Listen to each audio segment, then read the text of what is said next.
unto the princes in heavenly places might be known by the church, the manifold wisdom of God. Ang phrase na might be known by the church ay may nais pong ipaalam ang Diyos sa lahat. Sa lahat ng sanlilikha, gagamitin ng Diyos ang Ecclesia para ipaalam niya ang kanyang intensyon. At dito natin makikita kung gaano ka-glorious ang church, gaano kamalwalhati ang ating panawagan kay Kristo, at gaano na walang sukat ang kadakilaan ng kanyang kapangyarihan at pag-ibig na kanyang ibinigay sa kanyang pinakamamahal na church.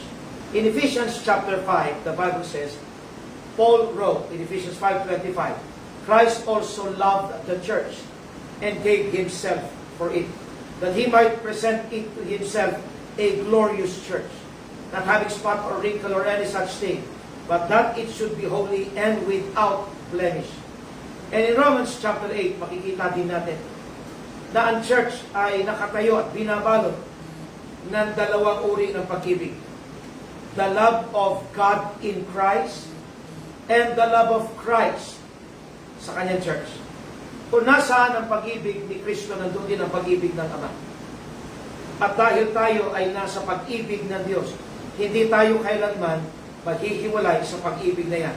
And in Romans chapter 8, present din ni Paul, through the inspiration of the Holy Spirit, na ang church ay higit pa sa mga nagtatagumpay. A conqueror conquers nations, kings and kingdoms. But Christ conquered all. He even conquered death, sin, hell, and Satan. At ang lahat ng kay Kristo, kung paano nagtagumpay ang ating Panginoon, ay ipinangako niya sa atin ang pagtatagumpay din.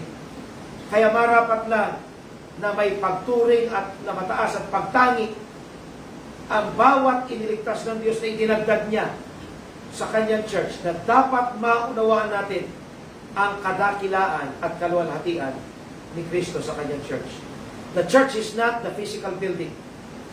The church are the people saved and baptized. We are the church, and we are indwelt by the Holy Spirit. Kaya po, kung tayo ay tinawag na maging bahagi ng maluwalhating panawagan na ito, ay gagamitin ng Panginoon ating buhay upang ipaalam sa mundo ang kanyang maluwalhating intent. Might be known by the church, the manifold wisdom of God. Our calling is glorious. Our standing before God is glorious. Tayo in Romans chapter 8, nakatayo sa biyaya, and Ephesians, and also in the love of Christ, and in the grace of God, and tayo ay inibig ni Kristo. Kailangan maunawa natin na tayo ay tinawag into this glorious calling. Kaya meron dapat tayong ipapahayag sa mundo. There are two restraining powers in this world, presented in the book of Thessalonians. The first restraining power is the Holy Spirit. Only He who now letteth will let until He be taken out of the way. Why Satan can work full force? It is because of the restraining power of the Holy Spirit. And in Matthew chapter 5, all throughout the epistles of Paul, we are the salt and light of the earth. We are the light that dispels darkness, and we are the salt that gives savor to this light. Kaya po ang second na restraining power is the church. Hanggang sa darating ang panahon na ang banal na spirito ay hindi na mangingialam sa affairs of this world, but He will work through the preaching of the gospel in the tribulation period. And pagka ang church ay kinuha ng Panginoon, it's then that the whole world will see na ang church is the salt and light of the world. Kaya po, sana meron tayong pagtrato at pagtangi sa church na kung saan tayo ay itinagdag ng Panginoon. Bago po tayo nagsimula, kami po ay nanalangin na. Sa mga bago po sa ating only platform that we have, ang intention po is to expound one verse at a time. This is not preaching, but this is teaching. So we made it preaching, teaching.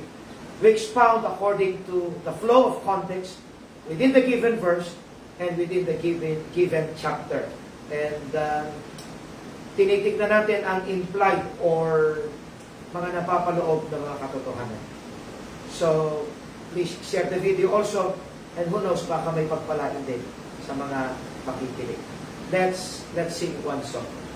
Ang akmang awit is the love of God. Let's sing the love of God.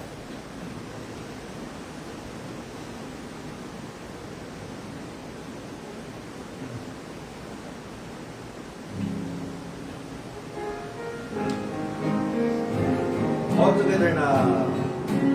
But the love of God is greater far than time or man can ever tell. It goes beyond the highest star and reaches to the lowest hell.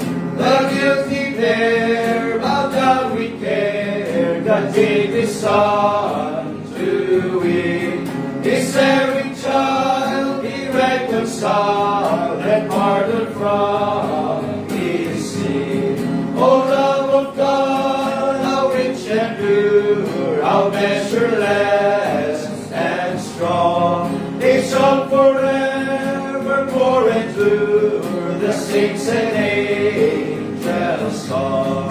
When hoary time shall pass away, and earthly thrones and kingdoms fall, when men who hear refuse to pray on rocks and hills and mountains fall, God's love so sure shall still endure, all measureless and strong. Redeeming grace to Adam's race, the saints and angels' song. O love of God, how rich and pure, how measureless and strong. It shall forevermore endure, the saints and angels' song. Till we within the ocean feel, and where the skies of parchment made, where every song on earth and will, and every man ascribed by trade to write the love of God above, would drain the ocean dry, nor could the scroll contain the whole, though stretched from sky to sky. O love of God, how rich and pure, how measureless and strong. It shall forevermore endure, the saints and angels' song. Kunin natin ang ating mga Bibles. We have to read Ephesians chapter 1. But we will be reading Ephesians chapter 1, verses 8, verses 1 to 8. 1 through 8.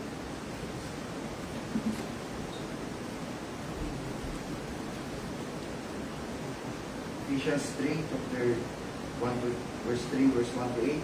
Verse 1, ito po ang nasusulat sa salita ng Panginoon. In verse 1, For this cause I, Paul, the prisoner of Jesus Christ, for you Gentiles, if ye have heard of the dispensation of the grace of God, which is given me to you ward, how that by revelation he made known unto me the mystery, as I wrote afore in few words, whereby, when ye read, ye may understand my knowledge in the mystery of Christ, which in other ages was not made known unto the sons of men, as it is now revealed unto his holy apostles and prophets by the Spirit, that the Gentiles should be fellow heirs and of the same body, and partakers of his promise in Christ by the gospel, whereof I was made a minister, according to the gift of the grace of God, given unto me by the effectual working of his power.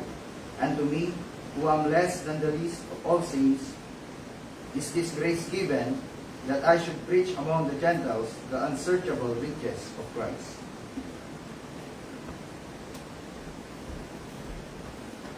May nais ipaalam ang Panginoon sa lahat ng sanlilikha, to the principalities and powers, and to all men. Nung ang tao ay nahulog sa kasalanan, God made a promise in Genesis chapter 3, verse 15. He said, and I will put enmity. He's talking to the serpent. God is talking to the serpent. And I will put enmity between thee and the woman, between her seed and thy seed. And thou shalt bruise his heel, but he shall bruise thy head.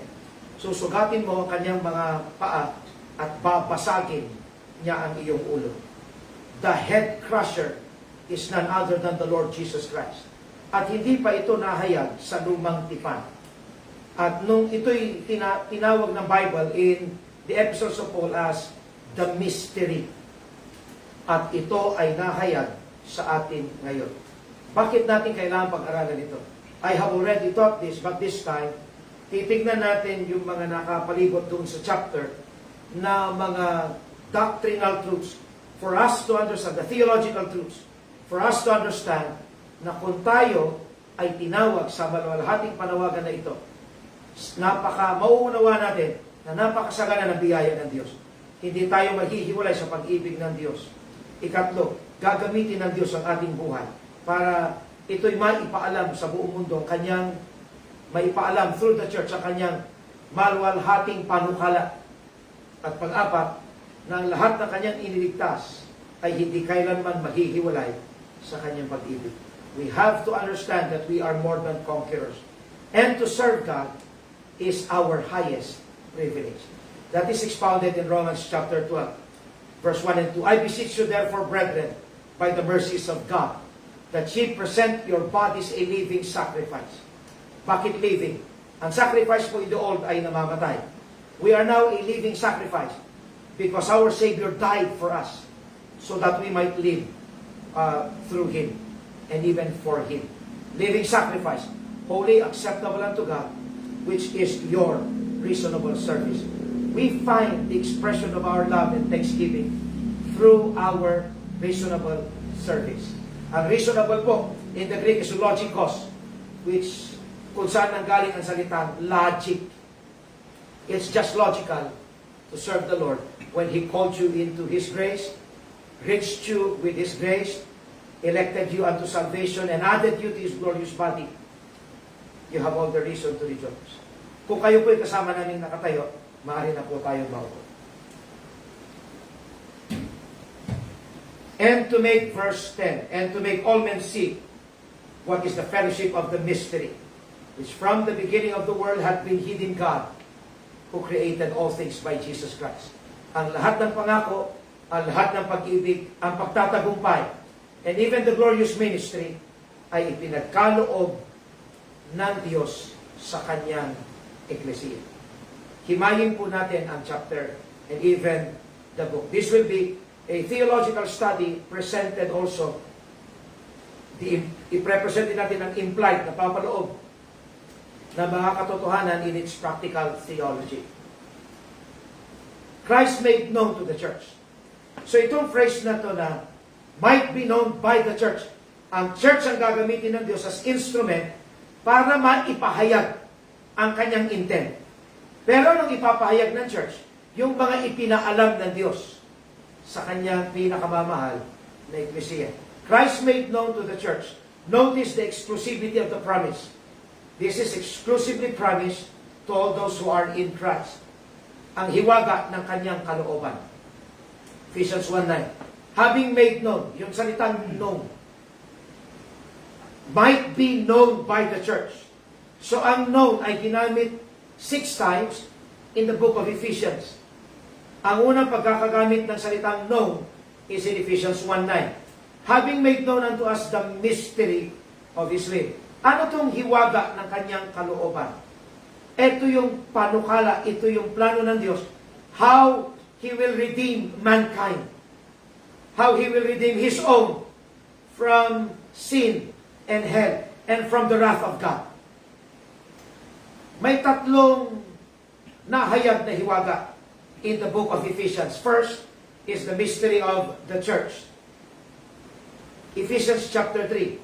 And to make all men see what is the fellowship of the mystery, which from the beginning of the world hath been hid in God, who created all things by Jesus Christ. Ang hiwaga sa Diyos lang nakatago. At nung si Kristo naging tao, namatay sa krus, nalibing at sa ikatlong araw na buhay na muli. And by the death of the testator, He shed His blood sapagkat nasunod na ng Panginoon natupad na niya ang lumang tipan, the old agreement. And by the death of the perfect testator, the Son of God, He sat down on the right hand of the Majesty on high. He shed His blood for the New Testament. Gumawa siya ng bagong kasunduan. At ang hiwaga na yan, ito pala yung mga taong ililigtas ng Ama na kanyang ibibigay sa kanyang anak, who will sing of His glory and give Him praise for all eternity. And the church will be called His bride in Ephesians chapter 5. Ikalawang hiwaga is the mystery of the gospel. Paano niya ililigtas ang kanyang mga hinirang? Kailangan mamatay sa krus si Kristo, malibing, at sa ikatlong araw, mabuhay na muli. And it is through the mystery of the gospel. How will God save a group of people who will sing of His Son's glory? He needs to reveal the way of salvation. And that is through His death, burial, and resurrection. That is in Ephesians chapter 6, verse 19. I have to read that. Ephesians 6:19. As for me, that utterance may be given unto me, that I may open my mouth boldly, and to make known the mystery of the gospel. And then third, the mystery of His will, the redemptive plan of God. Dati, imposible yan. Ginamit ng Panginoon ang salitang impossible in the Gospels.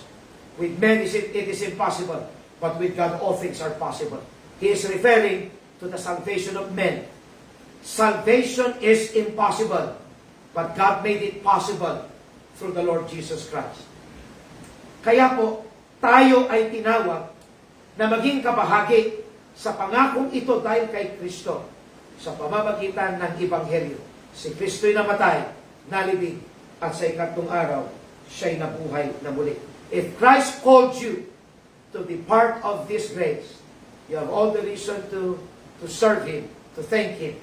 Ephesians chapter 3, verse number 6. Allow me to read Ephesians 3, verse 6.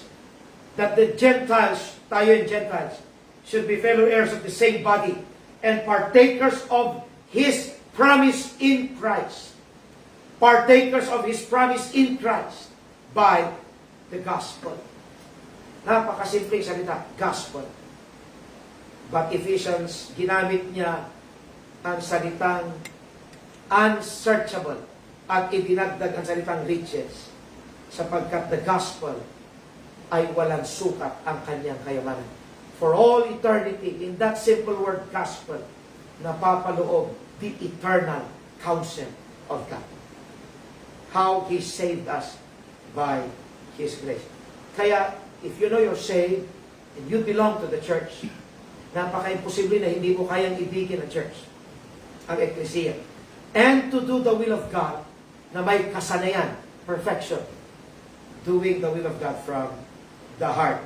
So, having made known unto us the mystery of His will, ikalawang pinaalam ng Diyos, ito'y ibinigay niya kay Apostle Paul, Ephesians 3:3, given to Paul by revelation. How that by revelation He made known unto me the mystery, as I wrote afore in few words. So may ginamit ang Panginoon, His apostles. Third, hindi ito'y pinaalam sa lahat. Ephesians 3:5, which in other ages was not made so known unto the sons of men. That is referring to the Old Testament and even to the unsaved. Specifically, sa Old Testament. Unto the sons of men as it is now revealed unto us by His, revealed unto His holy apostles and prophets by His Spirit. Hindi pinalam sa lahat. Pang-apat, ang kanyang karunungan ay ipinaalam niya sa kanyang church. At ang church na to, ang magpapahayag nito sa buong mundo, might be known by the church. He made it known to the church that by the church, malalaman ng sanlilikha ang eternal purpose ng Diyos. And then, it is the message we must boldly proclaim. That's why scriptural knowledge and theology ay napakahalaga sapagkat wala kang ipapraktikal kung hindi tama ang theology. It is the message we boldly proclaim. Sapagkat kung mali ang Ebanghelyo, wala pong kaligtasan apart from the gospel. Ephesians 6:19. As for me, that utterance may be given unto me, that I may open my mouth boldly, and to make known the mystery of the gospel. At ang pananim, ang kagalakan ng mga ikinikilos ang kalooban ng Diyos. The joy of those who do the will of God. Ephesians 6:21. That ye may also know our affairs, and how I do. Tychicus, a beloved brother and faithful member in the Lord, shall make known to you all things. Kung paano ikinikilos ang lahat ng iniligtas sa Panginoon ang kalooban ng Diyos. Yan ang ipinaalam ng Panginoon sa kanyang maluwalhating church. At tayo naman, bakit natin dapat ipaalam ang intent ng Panginoon? Ang kanyang maluwalhating panukala. Bakit ipinalam ng Diyos sa atin at bakit kailangan natin ipaalam? Sapagkat in Acts chapter 26 verse 18, nung iniligtas ng Panginoon si Paul, he said, I now send thee to the Gentiles to open their eyes and to turn them from darkness to light and from the power of Satan unto God, that they may receive forgiveness of sins. Have you noticed the phrase, to turn them from darkness to light and from the power of Satan unto God? Nung si Kristo'y nabuhay mula sa mga patay, pinasag niya ang ulo ni Satanas at kinuha tayo at iniligtas tayo. In Ephesians chapter 2, we are in the book of Ephesians. Familiar tayo sa 8 and 9. For by grace are ye saved through faith. But don't forget verse 10. We are His workmanship. Sapagkat pati ang mga demonyo ay magtataka kung paanong ang dating hinawakan ng kasalanan at kasamaan ay nabago at binago ng Panginoon. It's only and purely the work of God. Hindi, there's nothing and no one can bring about real change kundi ang Panginoon at Ebanghelyo lamang. And then makikita natin ang ministry of the church, ang kanyang walang hanggang purpose and His glory in the church. Tingnan natin yung mga verses. For we are His workmanship. Ang lahat ng saved is a workmanship of Christ. Para saan ang pagbabagong binigay? For the ministry of the church. For we are His workmanship, created in Christ Jesus unto good works. Dapat maipahayag natin ang kalooban ng Diyos sa pamamagitan ng ating mabubuting gawa. The way we serve God, the way we fulfill His will, the way we do His will, the way we obey and submit to His word, it should be made known sapagkat dyan tayo itinalaga. The ministry of the church. Ephesians 4:7. Paano natin gagawin ang imposibleng ministry ng Panginoon? Ephesians 4:7. But unto every one of us is given grace according to the measure of the gift of Christ. We are given grace. The church is standing on grace. At ang grace na to ay ipinagkaloob sa atin. Ang tawag natin dyan, spiritual gift or gift-based ministries. Pinagkaloob, empowered by the Holy Spirit. Third, ang kanyang walang hanggang panukala kay Kristo.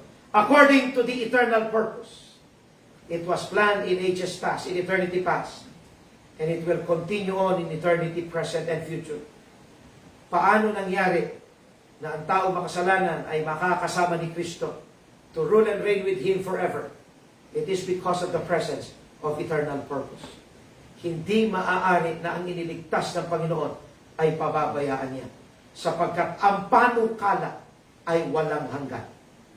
We are not defined by the color of our skin, by the problems we go through, by the limitations people impose on us, and by the possessions we have. We are defined by the eternal purpose and the love and the grace of the one who gave His life for us. At ang kanyang kaluwalhatian sa church, unto Him be glory in the church. Ang Kristo po, the Messiah, ang Mesiyas, ay naluluwalhati sa kanyang eklesiya.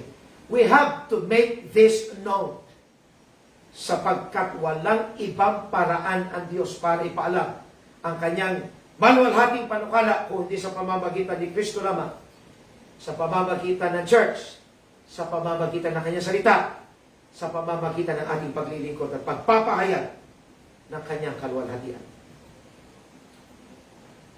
Ano ang paraan ng Diyos? The means, paraan, para maisakatuparan ng kanyang intent. Binigay ang biyaya. The dispensation of grace. Ephesians 3:2. If ye have heard of the dispensation of the grace of God, which is given me to you are. So God gave grace for us to be saved. And God gave grace for us to serve Him and to understand His Word. And then Ephesians 3:3. Ipinahayag ang hiwaga, how that by revelation He made known unto me the mystery. He gave it to Paul by the inspiration of the Holy Spirit. Hawak natin ang mga inspired na sulat and we teach it in the power of the Holy Spirit. At ang mga Gentiles na hindi naman bahagi sa nation of Israel, we are called aliens to the commonwealth of Israel. Pero tayo ay ginawang fellow heirs and of the same body and partakers of His promise in Christ by the gospel. Ang tawag ng Hudyo sa atin, aso, hindi karapat-dapat sa buhay na walang hanggan at walang kapatawaran ng kasalanan. That's how they look on us. But through the Lord Jesus Christ, He made us fellow heirs, partakers of His promise, tinawag sa kanyang katawan sa pamamagitan ng Ebanghelyo. And in Ephesians 3:8, ginamit niyang walang sukat na kayamanan ni Kristo through the gospel. The unsearchable riches of Christ. And then, nalaman natin, binigay sa atin ang walang hanggang panukala. Kaya po hindi ito matatanggal ng kamatayan, ng sitwasyon, ng tao, because it remains eternal, unchanging. It remains eternal in Christ. And in Ephesians 3:19, nasa atin ang walang sukat na pag-ibig ni Kristo. And to know the love of Christ, which passeth knowledge, that ye might be filled with all the fullness of God. Ano yung fullness of God? That's an impossible phrase. We can never fathom or measure the fullness of God. So, based on the rule of context, ang meaning is simple. We can experience His grace, His love, bilang kanyang mga inibig na mga tao. At ito ay tungo sa kanyang kaluwalhatian. Look at that. Paano tayo maliligtas? He gave His grace. Inihayag ang hiwaga. Ginawa tayong kabahagi. Ibinigay ang walang sukat na kayamanan ng Ebanghelyo. Inilagay tayo sa walang hanggang panukala niya. Iniingatan tayo ng kanyang pag-ibig, that we might experience Him and God gets the glory. Lahat ng kapurihan kay Kristo lamang. Everything in life, we will leave them all behind someday, one day. At tanging ang ibinigay ni Kristo lamang ang mananatili magpakailanman. The means to the intent. Kaya kung ikaw tinawag sa maluwalhating panukala na ito, napaka-imposible na hindi mo iibigin ang Diyos through the church. It is so impossible not to serve Him. How can you say you're going to heaven if you can't love the church He so loved? Why can't you give yourself to love the things of God and the ministries of God? To the intent. Kanino ipapakita ng Panginoon ang kanyang intent? At kanino din natin ihahayag ang kanyang intention or the intent? The Bible says, unto all men. And to make all men see what is the fellowship of the mystery, which from the beginning of the world hath been hid in God. Sino itong all men? Ang all men na to refers to three classes of people. Sa mga Gentiles na ililigtas ni Kristo. Hindi lahat ng Gentiles. Yung mga taong hinirang niya. Yung mga taong tinawag niya at tatawagin niya sa kaligtasan. That the Gentiles should be fellow heirs. Second, that the Gentiles should hear the gospel. Chapter 3, verse 8. that the Gentiles will be part of God's family. Tinawag tayo sa kanyang pamilya. That the church will be strengthened by His Spirit in the inner man. That the church will be indwelt by Christ. 3:17 of Ephesians. And that the church will experience the fullness of God. 3:19. And that the Gentiles will be part of the church. So both Jews and Gentiles ay kabahagi sa maluwalhating katawan ni Kristo. Ang all men dyan, ang first na sangay, yung mga Gentiles na ililigtas ni Kristo. Hindi lahat ng tao maliligtas. The Gentiles whom God will save. Second, unto all men, to the holy apostles and prophets, ipinaalam niya ang kanyang hiwaga sa kanyang mga hinirang na mga apostol. At ganoon na rin ipinaalam niya upang maipaalam ng church ang kalooban ng Diyos, ang intensyon ng Diyos. Ito'y nakatago sa Old Testament na hindi ito na ipaalaman to the sons of men. And the apostles will dispense. Ipapaalam. The apostles will teach this. Kaya nga ang church is built upon the foundation of the apostles and prophets. And the mystery was revealed to the apostles. Sinabi ni Paul in Ephesians 3 verse 3. Binasa natin kanina. And the apostles preached the unsearchable riches. Pinaalam sa apostles ang mga writings of the apostles na kanino? Nasa church. And may ikalawa, unto all men, nakalagay din dyan, even to the created beings na invisible, to the principalities and powers in heavenly places. Sino itong principalities and powers? Mga demonyo sa sangkalangitan. And even to the good angels, they now know kung ano ang intention. Why the Father sent His Son, died on the cross, was buried, the third day He rose again. At anong gamit ng church? Now both the good and the evil angels know ang manifold wisdom of God. Manifold means iba't ibang uri. Like what? Para maipahayag ni Kristo kanyang luwalhati. Paano maluwalhati si Kristo sa atin? To declare His eternal purpose. What is in the eternal purpose? His surpassing love. Ano yung laman ng surpassing love? His active power. Ano to? Let's wrap this up. Ang hinawakan ni Satanas sa kasalanan ay tinubos ni Kristo.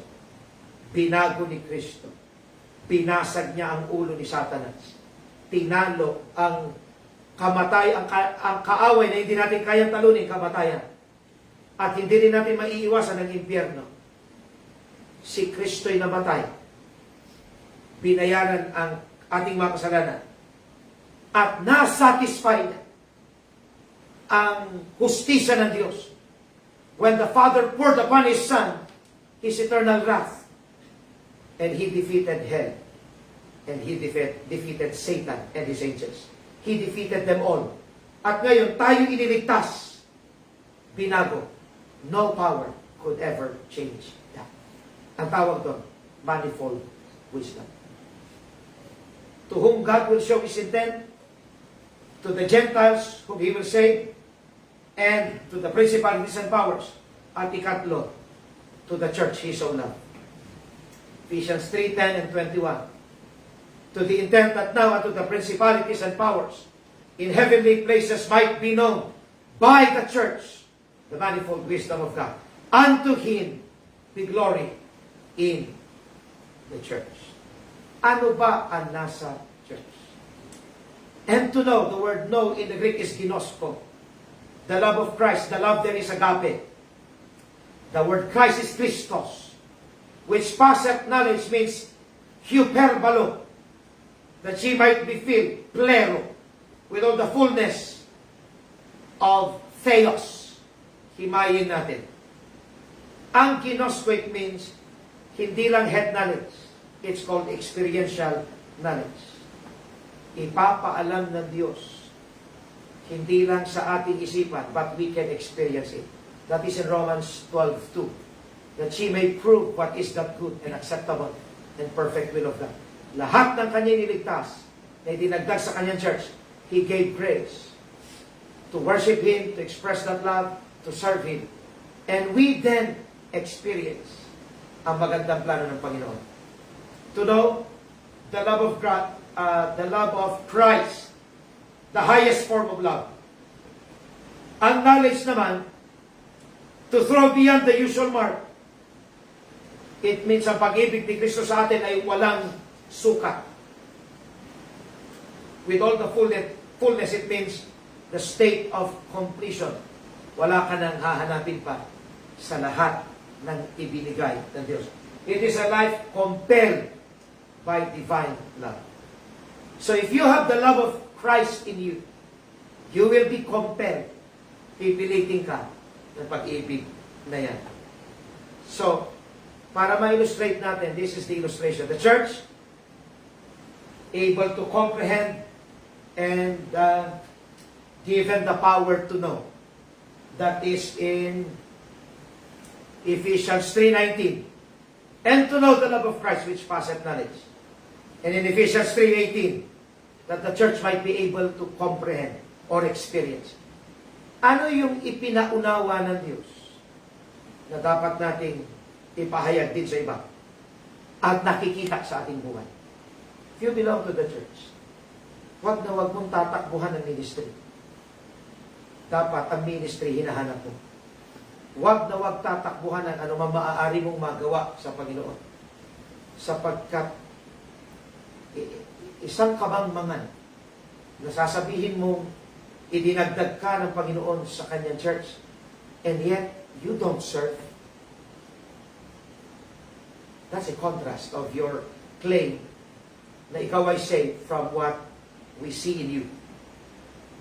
Anong ipinaalam ng Diyos sa kanyang church na dapat din natin ipaalam? The experiential knowledge of His fullness, the strength of the Spirit, strengthened with might by His Spirit, Ephesians 3:16, the indwelling Christ, that Christ may dwell in your hearts by faith. Ito'y mga imposibleng bagay. The Holy Spirit, the Triune God, the second person, the Father, ay hindi nananahan in temples made by hands. Kung paano siya nananahan sa church, ay napaka-imposibleng bagay. And yet it is revealed, pinangako sa atin, the indwelling Christ. Tayo ay, we are founded and nourished, rooted, founded, and nourished by Christ. Pang-apat, we are complete in Christ. Siya ang ating kapuspusan, kasapatan. Ang kanyang walang sukat na pag-ibig, which passeth knowledge. Ang kanyang active, pag sinabing active, hindi ito nakadepende sa ating pakiramdam at sitwasyon. It's working all the time. Every tick of the second, may mas maliit sa segundo, millisecond. Walang panahon na hindi kumikilos ang kapangyarihan ng Diyos sa kanyang eklesiya. And God's glory in the church. And to Him be glory in the church. Yan ang ipinaalam ng Diyos sa atin. Na dapat din natin ipaalam sa lahat ng kanyang ililigtas.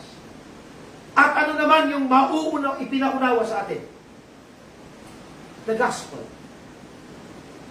The church, which is His body. The glorious ministry, which I am called into this ministry. The unsearchable riches. Ang nahayag na hiwaga. Ang karunungan ng Diyos. At ang walang hanggang purpose. Pagsabayin natin yung flow of context in chapter 3. And you will be amazed how Christ loved His church and kept it in His eternal purpose. This is the church. Fullness of God, and we comprehend. These are the things. The strength of the Spirit, the indwelling Christ, the nourishment, our completeness in Christ, the incomprehensible love, God's active power, and God's glory. Nakuha natin yan through the gospel. Dinagdag tayo sa kanyang katawan. Tinawag para pagsilbihan siya to do His will. Binigay sa pamamagitan ng walang sukat na kayamanan. Pinahayag ang hiwaga. Tayo ay workmanship of His wisdom sapagkat sa walang hanggang panukala ng Diyos. We experience the fullness of God through the surpassing love of Christ. Kanino? For the church. Unto Him be glory in the church. Kaya sa ating pagtatapos, to the intent. Ano yung practical theology? Verse 2. Kung ibinigay ng Diyos ang biyaya, ibig sabihin, sapat ang biyaya ng Diyos. We cannot serve Him on our own, but He gave grace. Verse 6, tayo ay ginawang kabahagi ng Kanyang pangako. Kaya dapat ikaw at ako, tayong lahat, ay lumago sa salita ng Diyos, in theology. Verse 7, binigay ang gift of grace. Huwag mong sayangin. Huwag mong tanggapin na walang kabuluhan ng biyaya. You minister. We minister through the grace given unto us. Let's do His will. Dapat may kasanayan tayo. Verse 10, ang ating maluwalhating kaligtasan. To the intent that now to the principalities and powers in heavenly places might be known by the church, the manifold wisdom of God. The church is kept by Christ. Verses 12 to 14, kailangan nating lumago sa biyaya ng Panginoon. Ephesians 3, 12 to 14. In whom we have boldness and access with confidence by the faith of Him. Wherefore I desire that ye faint not at my tribulations for you, which is your glory. For this cause I bow my knees unto the Father of our Lord Jesus Christ, of whom the whole family in heaven and earth is named. There goes prayer. Tayo ay lumago sa private in both the private and public means of grace. Private, hindi nakikita. Prayer and scripture reading. Public means of grace. Para ang nakikita, we gather together as church. We minister. We serve one another. We give. We show to the world our changed life through our good works and ministries. Verse 15, alamin mo kung anong kalagayan mo kay Kristo. We are called into His name. May apelyido ang tao na yon, but we carry the name of God, in whom the whole family in heaven and earth is named. We carry God's name. 16 to 21, ang kanyang biyaya ay napakasapat. That's why we serve Him in the church. Paano natin nagawa yan? He revealed the mystery. The mystery of the church. The mystery of the gospel. The mystery of His will. Mga minamahal, tinawag tayo sa pangako niya. Tinawag tayo sa walang sukat na panawagan ng Panginoon kay Kristo. Might be known by the church. If you truly are saved, you will praise Him, you will serve Him, you will walk with Him, and you will show forth the praises of Him who hath called you out of darkness into His marvelous light. Lagi ko binabanggit to. We have only one life to live. One shot to take in this life. Habang tayo nabubuhay pa, ang buhay sana natin ay nagagamit for the glory of God. And we can only do that sa pamamagitan ng kaligtasan, nagsisimula sa kaligtasan, and in the church. And God gave us the grace to do it. So kung may nakita ka maaari mong gawin para sa gawain ng paglilingkod, do it according sa ibinigay ng Diyos na biyaya sa Kanyang church. God bless you, mga minamahal. Wala po tayong pagdaraanan sa buhay na ito na hindi sapat ang biyaya ng Panginoon. Hindi po tayo mga taong pinabayaan. Kaya po tayo ay nasa pag-ibig na hindi kailanman hihiwalay sa atin. We are more than conquerors through Him that loved us. May request nga po ako. Let's sing, Yet Not I, But Through Christ in Me. Wala po sa plan, naisip ko lang po, awitin natin ito. Yet not I, but through Christ in me. Let's all stand up and let's pray habang tinatay niya yung Yet Not I. Lord, salamat po napakatakila ng inyong panawagan sa amin. May you find us faithful, doing your will from the heart. In Jesus' name, amen. Yet not I, but through Christ in me. Awitin natin.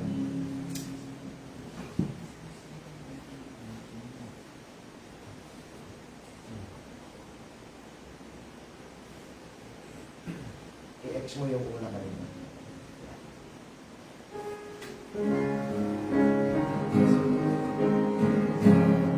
All together now. What gift of grace is Jesus my Redeemer? There is no more for heaven now to give. He is my joy, my righteousness and freedom, my steadfast love, my deep and boundless peace. To this I hold, my hope is only Jesus, for my life is wholly bound to His. Oh, how strange and divine, I can see all is mine, yet not I, but through Christ in me. The night is dark, but I am not forsaken, for by my side the Savior He will stay. I labor on in weakness and rejoice, amen. For in my need His power is displayed. To this I hold, my shepherd will defend me. Through the deepest valley He will lead. Oh, the night has been won, and I shall overcome, yet not I, but through Christ in me. No fate I dread, I know I am forgiven. The future sure, the price it has been paid.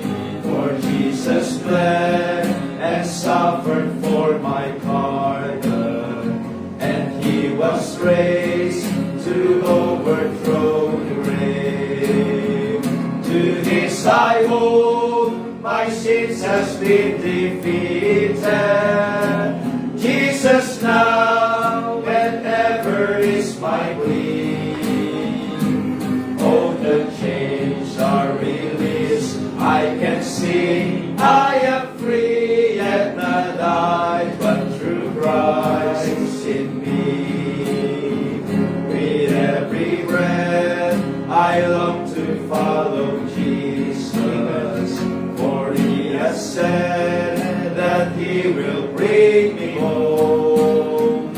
And day by day I know He will renew me, until I stand with joy before the throne. To this I hold, my hope is only Jesus. All the glory evermore to Thee. When the races from Thee still my lips shall repeat, yet not I, but through Christ in me. The phrase might be known by the church, may pinaalam ang Diyos sa church na dapat ipaalam din ng church sa buong mundo of His glory. Na tayo ay bunga ng Kanyang workmanship because of His manifold wisdom. We are standing on the grace of God. May the good Lord find us faithful in serving Him. God bless you. Share the video, send us your picture. Pagkatapos po nito, mananalangin kami.